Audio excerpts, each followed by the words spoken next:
beberapa coach yang gua nggak bisa sebutkan namanya, gua bertanya, apa sih yang menjadi cukup problem yang fatal untuk para pemain-pemain di Indonesia? Mereka ini terkadang itu terlalu memikirkan tentang laning phase gitu loh. Mereka terlalu fokus gimana caranya menangin laning phase, dia pasti menang. Iya. Ya, jadi pasti menang, gue menang gitu loh. Gamenya menang. Jadi menurut gue, gak hanya itu. Karena masih ada makro gitu loh. Kalah laning phase bukan berarti juga gamenya kalah. Betul. Jadi yang mungkin agak coba gue tarik benang merahnya ya. Mentality kita tuh memang harus lebih ditingkatkan kembali. Ya maksudnya mungkin bisa menang tapi dari draft yang kalah kan maksudnya kan. Iya. Bukan draftnya melulu harus menang di lane-nya. Tapi kita juga bisa main dari draft kalah tapi bisa menang. Iya. Karena yang gue lihat ya, ini tim-tim yang bisa dalam kondisi yang kuat itu adalah di saat mereka bisa bounce back, tetap tenang dalam under condition di dalam in-game. Itu dia penting. Mereka bisa comeback makanya itu. Kita bahas sekarang. Di sini Kalia untuk Paulowski, kita tahu dengan power initiate dari Paulowski. Oke. Cuma problemnya dari kemarin no following up. Iya, kalau kemarin juga membawakan match roamer ternyata belum optimal ya. Kayak kemarin sempat ada Yisun Shin, Chusin Rom juga. Tapi Ruby dan Yisun Shin juga langsung diamankan. Angela belum menjadi prioritas. Dan apakah Farsanya akan diambil dulu nih untuk follow up damage-nya Om? Mungkin Parsha bisa diambil. Parsha Beatrix ya bisa kalau kita lihat ya. Tapi itu Dewa yang bawain. Agak sedikit tertukar memang, tapi Kalea nih sekarang sebagai roamer. First pick banget loh. Ya, bicara soal roamer juga sekarang sudah kena nerf ya di hot patch yang terakhir nih di Rabu yang kemarin. Jadi kalau kalian sekarang sudah lihat ada 2-3 orang ngintip di awal, itu nggak hampir level 2, sekarang separuh. Bisa perlu Cici. Salah satu hero yang cukup mahal bersama dengan Kimi juga ternyata yang diambil. Wow, berarti bisa dibilang kalau kondisi saat ini chance yang sangat besar kalau kita lihat adanya sosok ini ya dari Apoy dengan Kimi ya. Dan kalau ngomong kondisi ke arah Lancelot yang terbuka dengan sangat bebas, ini bisa ditutup oleh para pasukan anak dewa. Dan sebenarnya kalau Lancelotnya pun nggak ditutup ya, mereka tuh udah prepare sama apa? Sama Ruby sebenarnya di awal. Mereka prepare di Ruby, just in case pick 2 atau 3-nya itu akan ada Lancelot nanti loh. Bisa jadi ya. Kalau bicara tentang Mekis, pool hero-nya juga kan luas ya. Ya, meskipun di nerf juga Suyo masih ada ya. Suyo, tapi kayaknya kalau ngelihat dari pick rate yang makin tinggi lagi ada Joy juga ya Om. Iya betul. Banyak yang memang masih bisa dipakai di Assassin sekarang. Hayabusa ya. Justru Haya ya. Iya, Haya yang aku kira mungkin bakal dilepas juga. Karena banyak faktor yang bisa ngestopin juga buat Hayabusa nanti. Oke, mungkin nggak mau ada split push power yang bisa dimainkan dengan Hayabusa. Tapi Gatot Kaca yang sudah ditutup juga sekarang. Ya kan, Gatot Kaca yang benar-benar kalau gua pribadi ngeliatnya ini akan menjadi sebuah beban untuk Dewa. Kenapa beban untuk Dewa? Ini akan ada roamer yang sangat bisa terjang ke arah belakang. Yang dimana ngebuat beban untuk Gig sekarang. Dimana nanti Cici dan Kiminya ini akan sangat kewalahan tuh. Kalau misalnya Paulowski initiate tanpa ada following up damage. Gitu ya. Tapi gak ada burst yang pasti dulu sejauh ini ya. Belum ada ada ya. following up ya. Belum ada ya. Oke, Gatot Kacanya ditutup dan langsung ke Poveus sekarang. Oke. Joy-nya ditutup. Ini ya, pick rate-nya udah makin gede lagi ya untuk Joy sekarang. Ya.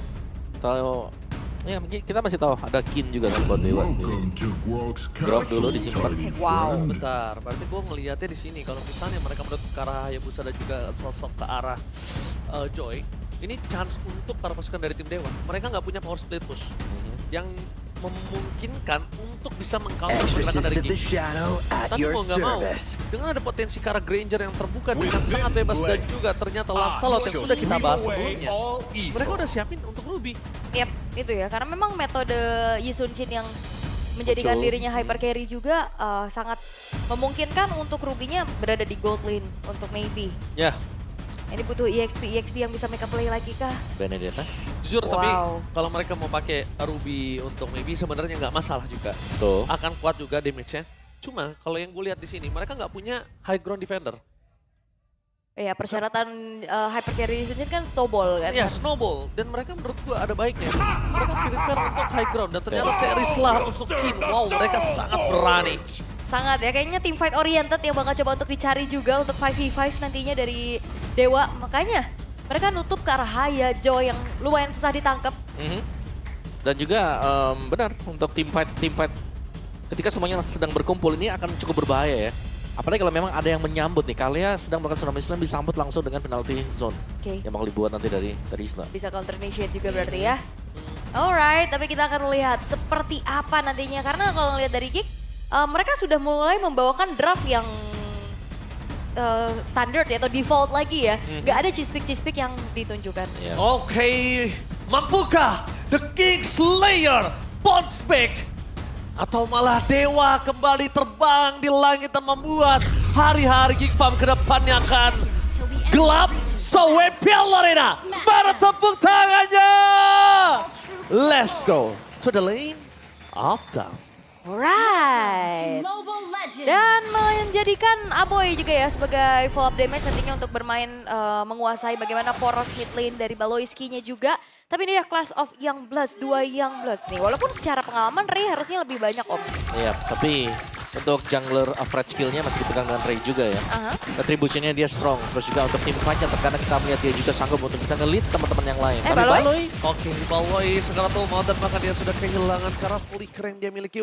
Dan emblem kali ini untuk Omawa, kita melihat kayaknya Granger-nya akan cukup agresif Om. Ya, Oke, Granger agresif. Tapi yang kita lihat juga dari Dewa adalah mereka akan bisa membalas dengan 3 trill yang dibawakan untuk Dewa sekarang. Wah galak banget ya. Iya, 3 trill tuh. Iya langsung mencari damage, tapi pagi-pagi dengan flicker yang di-trigger juga oleh Baloiski. Ini akan menjadi sebuah informasi yang cukup baik. Oke, tapi nampaknya ketika mereka mencoba untuk menyelamatkan Kara Aboy yang hanya menggunakan Purify, dengan ada satu tembok dari Mueza, tidak akan ada jalan untuk bisa keluar lagi. Baloiski, memang kalau bisa kita katakan dia akan sangat kewalahan untuk bisa nge-invite di arah mid lane. Tapi why not? Dia nggak bermain dengan lebih soft, lebih tenang loh kalau memang dalam kondisi seperti ini. Iya, dan udah ada make it. Oke, retribution dikeluarkan Okta, tapi nampaknya mereka udah mulai sadar kalau misalnya memaksa maju ke depan, ada chance untuk sosok dari Make It, dia pulang hanya dengan nama. Yap, dan ini groknya jadi masalah banget dari tadi. Dia buka Mighty Swing knockback, ada damage-nya. Dan nantinya kalau misalkan ada inisiasi dari Baloiski juga, Mueza sangat-sangat bisa untuk bisa memberikan efek cancellation Om. Iya, dan itu berarti jawabannya pasti dari Dewa akan ada di Turtle ya. Karena mereka punya banyak efek area yang cukup besar juga. Kecuali kalau memang semua bisa dipegang dengan Gob sekarang. Oke, dan terlihat dengan bagaimana agresivitas. Waduh. Oh my god, dipaksa tim fight di arah bottom lane. Mereka akan coba lepaskan terlebih dahulu informasi yang didapatkan oleh para pasukan dari tim Dewa. Dengan adanya Mountain Shocker kali ini para pasukan tim Dewa gagal untuk mendapatkan target pertama mereka. Mundur ke arah belakang, apakah menjadi sebuah jawaban atau mereka akan menukarkan dengan adanya point kill? Tapi tidak ada point kill yang bisa didapatkan untuk saat ini nampaknya. Yap, dan ini dia sebuah pembuktian juga ya. Karena dari kemarin kita ngeliat performance Make It dengan retribution-nya juga on point banget. Dan ini menjadi sebuah modal untuk Geek agar mereka tidak terlalu mengalami kesulitan di kontes objektif kayak tadi Om. Iya, sebenarnya tadi agak sedikit terlambat memang ya. Tapi it's okay, kita melihat banyaknya combo yang jalan juga. Wow, Geek Farm, The King Slayer kali ini gak mendapatkan sama sekali suara dan suara caster Indonesia dan Inggris sama dengan 2-0. Ya based on performance yang kita lihat ini masih mengalami kebuntuan juga gak sih untuk Geek Fam Om? Bener. Ya mereka harus segera mencari solusi juga sih kalau untuk Geek-nya ya. So, bawahnya itu sudah melihat tadi setup yang manis sebenarnya penalty zone, di follow up juga dengan adanya tectonic charge yang terbuka. Oke, memaksa mendapatkan satu point kill dengan ada Tsunami Slam di depan sana. First spot akhirnya didapatkan oleh Make It. Satu point kill yang sangat berarti sekali dengan gangguan yang selalu banyak dikeluarkan oleh Grok. Yap, dan sementara dari Ray-nya juga gagal Traction Pulse dan Okta masih selamat tanpa ada apapun source skill yang keluar. Oke, masih cukup baik ya, Oktanya masih aman. Tapi ya ngelihat dari Ray-nya masih coba untuk fokus ke farming dulu. Belum ada team fight lagi yang diinisiasikan sama Dewa. Ya masih belum bisa juga sebenarnya untuk Dewanya. Karena Dewa masih mencari damage juga. Mereka cukup bergantung terhadap damage yang akan diberikan dari Ray. Dan kita masih menantikan untuk first itemnya nanti buat Ray selesai ya. Hunter Strike sih harusnya. Menurut gue tetap Hunter Strike. Dia butuh Hunter Strike, habis itu baru bisa team fight. Hunter versus War X nih berarti. Akan ada 2 War X juga untuk Geek Farm. Cici akan jadi sebentar lagi. Dan ini masih cukup damai lah untuk area top ya. Dimana maybe juga tampaknya belum join team fight. Jadi kita belum melihat adanya area crowd control yang besar. Karena nanti waktu team fightnya sudah ada maybe-nya, kita harusnya akan lebih sering melihat penalty zone. terus juga tectonic charge, plus don't run walking atau I'm offended nanti. Ya, tapi temponya cukup pelan ya kalau Sangat, kita lihat ya dari keduanya juga. Tapi ini dia map Broken Wall yang dimanfaatkan oleh Dewa untuk menarik terlebih dahulu ke area dari turtle-nya. Oke, Traction Pulse dibuka bersama dengan Mountain Choker. Tapi nampaknya Dewa, sana banget coba dipas dengan Purify Coming. Penalti zone di depan sana ada Power of berarti bersangkat di tangan dan para pasukan dari tim Dewa. Membalikan kembali kanan yang mereka miliki dan banget di depan sana counter perangkap. Damage yang terlalu sangat diberikan, tapi Soto dan seorang Mikit gak bisa masuk ke dalam lagi. Ditutup jalan dengan replika dari dekat seorang Baleski. Tapi para pasukan dari Geek Farm mereka nggak punya following up damage. Kenzie belum punya damage maksimal. Kedua Mikit, sekalipun dia masuk, ingat ini dia nggak bisa keluar. Dan ngomongin ke arah Boy, target utama mereka menuju ke arah Glowing One yang tidak memiliki Kara Sky Piercer, damage kentang menjadi masalah. Yap, nanggung banget ya. Sebenarnya itu pun yang terjadi untuk Dewa, damage mereka masih belum mumpuni untuk meladeni teamfight demi teamfightnya. Karena ngelihat tadi memang Ray akhirnya bisa menunjukkan bagaimana power of Retribution yang dia miliki, Om. Bener, pas banget tadi ya untuk Retribution yang sudah dilepaskan juga. Meskipun ya secara gold lead juga masih dipegang dengan Geek, tapi tempo pelan nih. Dan selalu kita melihat Kin yang cukup sulit untuk bisa di pick off. Iya, kuat banget ya Kinnya. Wow. Oke, ada teamfight yang berbeda di arah mid lane. Target para pasukan dari tim Geek Farm mereka menjadi terbelah dua. Di arah bottom dan juga di arah mid. Ingat, ini adalah informasi yang cukup mahal di mana Kin mencoba untuk bertahan seorang diri dengan damage yang terlalu besar. Kin di depan sana nampaknya tidak bisa ditumpahkan. Terlalu kuat dan bahkan dibalikan kembali kanan dari Gold yang harus termakan. Kin too strong, makin yakin Solikin terlalu kuat. Solikin. Ini Kin kuat banget, dia hampir tumbang juga dan bahkan gak segan-segan dia penalty zone ke arah minion. Dan akhirnya dia selamat menunggu untuk teman-teman Dewa yang lain backup juga. Geek Fam mereka punya banyak keuntungan, mereka dapetin turtle pertama, mereka juga tadi bisa trade point kill. Tapi kalau ngelihat dari goldnya ini masih cukup sengit ya karena balance nih, 1 turtle, 2 point kill Om. Ya masih balance, tinggal menunggu sebenarnya satu lagi ya. Mungkin ada satu invite baru akan ada sedikit perbedaan juga. Karena memang untuk secara kalkulasi damage yang diberikan dari Geeks mungkin tadi sedikit over ya. Jadi harus tumbang juga playernya ketika melakukan aksi dive in lagi hit di game. Ini udah punya Sky Piercer nih, ini kasusnya akan sedikit berbeda. Informasi yang didapatkan di mana turret di bottom lane oleh para pasukan Geeks sudah diamankan. Mencari di mana perbedaan sosok dari Kenzie, hindari damage dan detection full dengan adanya cleanse back-an. Membuat para pasukan dari tim Dewa memasang tim di depan sana. Maybe I'm offended! Berhasil mendapatkan 2 poin. Tapi nampaknya dengan adanya Sky Piercer 1 point kill aktif dan bakal menjadi point kill selanjutnya. Point kill ketiga mencoba didapatkan oleh Kenzie. Tapi dengan dash terakhir dari sosok seorang Ray membuat dia harus tenggelam di depan sana. Itu dia yang sudah kita sampaikan. The power of Sky Piercer di tangan dari Kanzinski akan menjadi sebuah jawaban untuk tim fight selanjutnya. Alright, dan angin segar untuk Geek Fam kali ini. Mereka berhasil untuk mendapatkan banyak banget keuntungan di area objektif tadi. Dan ya, tanpa adanya yang bisa menghentikan sama sekali Makis yang belum tumbang sama sekali. Di belakang pun Kanzinski dan Aboynya free hit banget Om. Ya, secara audience prediction masih Dewa ya, 57% meskipun secara di lapangan sekarang Geek mereka sangat leading juga. Tim fight mereka seakan-akan mereka bermain back to basic. Tidak terlalu banyak gerakan-gerakan tambahan yang dilakukan oleh Geek juga.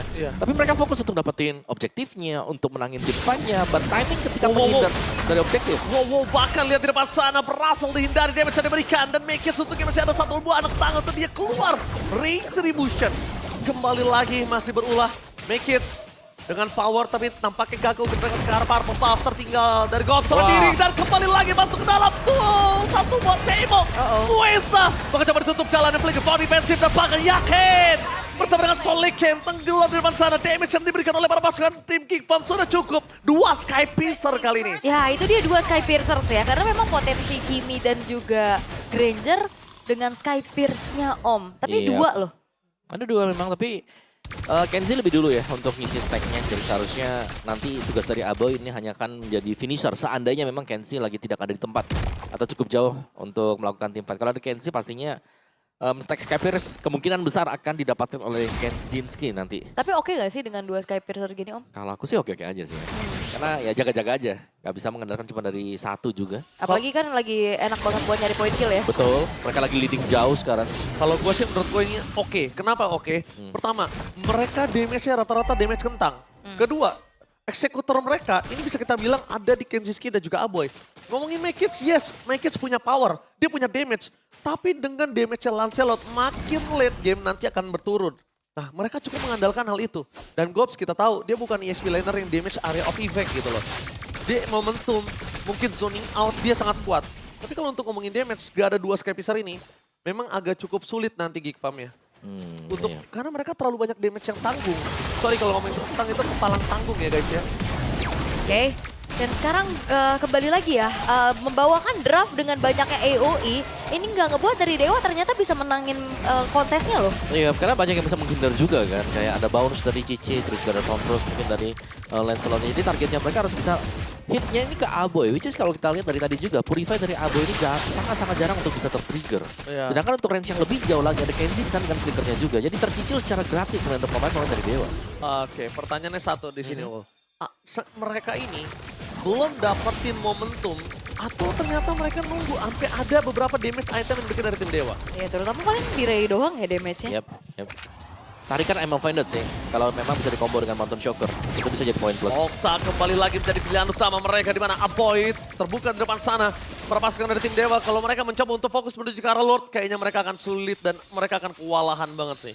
Dan sementara juga kayaknya ngelihat dari damage output ataupun eksekutor powernya masih belum ada ya, karena Valoisky masuk di depan sana, memasang menuju ke seorang Puesa dan di sana Tectonic Charge gagal. Tapi Kin terus menuju ke arah Aboy dan bahkan membuat point kill. Sky bisa double untuk Kaczynski. Menuju ke arah point kill yang ketiga, menuju ke arah wipe button baby.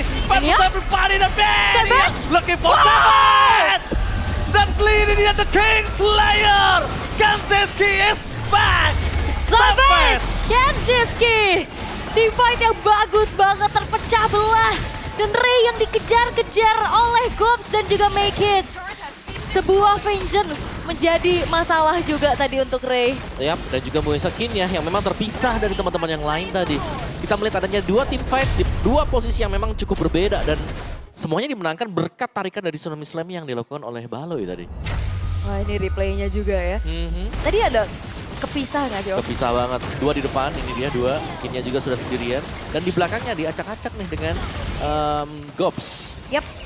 Dan kayak terbilang apapun yang dilakukan sama Dewa, siapapun yang maju hampir gak bisa pulang. Yes, one way ticket ya. Yes. Dan itulah sempat aku tadi di draft membahas ketika kita udah lihat ada potensial menuju ke arah Ruby Goldland, aku sempat bilang kayaknya agak cukup aku kurang setuju. Bukan draft yang gak bagus, tapi karena mereka udah pakai Zuxin di tengah, mereka udah pakai Hyper Carry, oke. Kita tahu, tapi kalau ngomongin ke arah high ground mereka nggak punya, sedangkan stack Skypisar 70. Nangkep Kenzie, mereka punya flicker. Sekarang berani nggak Mueza full all in ke arah Kenzie, tapi Kenzie shutdown, itu worth it. Dan traction pulse kembali terbuka di depan sana permasukan dari tim Dewa, mereka akan kehilangan mid-turret mereka sedangkan Maykids bermain mencoba untuk melakukan dengan tembakan Tsunami Slam. Tectonic Charge for nothing di depan sana membuat permasukan dari tim Dewa, Porada fokus ke arah West Turret. Permasukan dari tim Geek Farm, mereka mencoba untuk meruntuhkan satu persatu. Mueza di sini, walaupun Tectonic Charge-nya di depan mata, walaupun liar wild charge-nya, tapi nggak mendapatkan apapun dengan knock up yang mereka miliki. Yap, dan melihat lagi Gobs. Oh, penalty zone memasang mendapatkan gold tanpa ada following up damage dengan curtain cast yang diberikan. Tapi lihat fokus ke arah PS, ada 2 tim fight yang berbeda dengan Maykids di depan sana.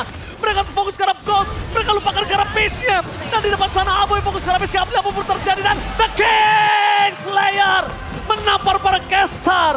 2-0 semua, tapi ternyata tidak ada